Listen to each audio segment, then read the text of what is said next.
அவர்களுடைய இந்த பேரணியில் கலந்து கொள்ளும் வாய்ப்பினை எனக்கு கிடைத்ததற்காக மிகவும் நன்றியை தெரிவித்துக் கொள்கிறேன்.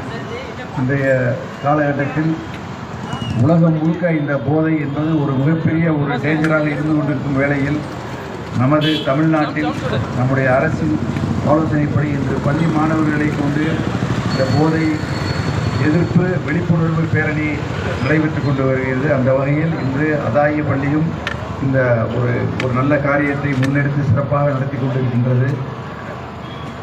இன்றைக்கு நடக்கும் அத்தனை கிரிமினல் தவறான காரியங்கள் அனைத்திலுமே பார்த்தீங்கன்னா அந்த குற்றவாளிகள் எல்லாருமே பார்த்தா அந்த போதைக்கு அடிமையானவங்க தான்.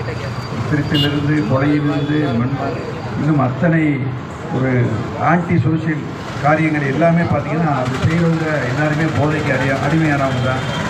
விளைவுகளை தெரிய விடாமல் மூளையை வலுக்க வைக்கக்கூடிய இந்த போதைப் பொருள் நம்முடைய குடும்பத்தில் நம்முடைய குழந்தைகளுக்கு துளி கூட வந்துவிடக்கூடாது என்பதில் பெற்றோர்கள் மிகவும் கவனமாக இருக்க வேண்டும்.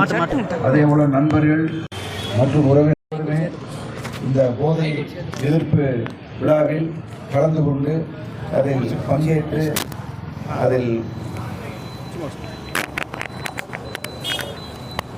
இந்த போதை ஒழிப்பை எல்லோருமே முன்னின்று நடத்த வேண்டும். இந்த விழிப்புணர்வு என்பது மாணவர்களுக்கு மட்டுமல்ல, மாணவர்களுக்கு, இளைஞர்களுக்கு, பெரியோர்களுக்கு அனைவருக்குமே ஆன ஒரு விழிப்புணர்வு வர வேண்டும். அப்பொழுதுதான் இந்த போதையை முழுமையாக அழிக்க முடியும். இதை அழிப்பதற்கு அத்தனை பேருடைய ஒத்துழைப்பும் அத்தனை பேருடைய ஒருங்கிணைப்பும் தேவை. அந்த வகையில் அதற்கு ஒரு முன்னோட்டமாக இந்த விழிப்புணர்வு பேரணியை இந்த பள்ளி நடத்தி கொண்டிருக்கின்றது. என்னுடைய வாழ்த்துக்களையும் என்னுடைய மக்களுக்கு என்னுடைய இந்த போதைப் பொருள் ஒழிப்பிற்கு அனைவரும் ஒத்துழைக்க வேண்டும் என்ற என்னுடைய ஒரு வேண்டுகோளையும் விட்டு இந்த வாய்ப்பிற்கு நன்றி கூறி விடைபெறுகின்றேன். நன்றி, வணக்கம்.